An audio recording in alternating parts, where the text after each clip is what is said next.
Goeiemôre, Dok Matt wat praat.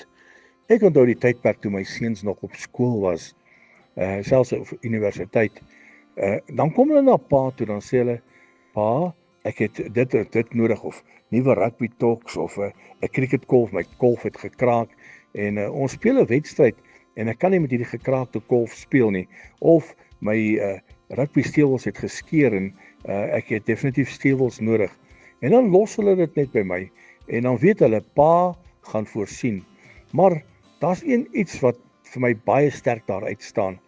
As hulle dit kry en pa dan nou gedoen, want dit mos nou pa vertrou om dit te doen.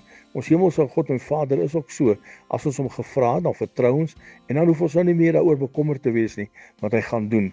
Maar iets baie, baie belangriks, as ek die woordjie dankie nie hoor by my seuns nie, dan is ek ongemaklik. Dan dink ek 2 keer of ek hulle in die toekoms gaan help. Dan kan hulle maar met geskeurde steel speel, maar die woordjie dankie draai my hart. Die woordjie dankie maak 'n verskil, en dan wil ek hulle graag help. Dan wil ek graag vir hulle doen, na my vermoë, dit wat ek kan doen. En ek dink ons hemelse Vader is maar presies dieselfde.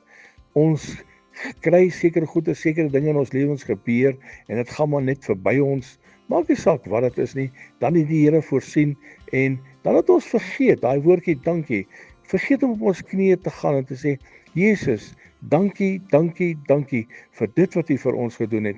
Kom ons laat nie na om vir ons hemelse Vader meer gereeld dankie te sê vir dit wat hy vir ons doen nie. Al is dit net dat die son vanoggend opgekom het, al is dit net dat hy oor jou gewaak het in die nag, jou besittings beskerm het, net daar was vir jou.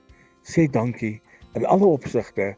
Die groot dinge, outomaties is dit makliker om dankie te sê, maar ons vergeet partykeer van die kleiner dinge om net dankie te sê. Laat ons dankie sê vir die koning van koning oor alles wat ons pad langs kom.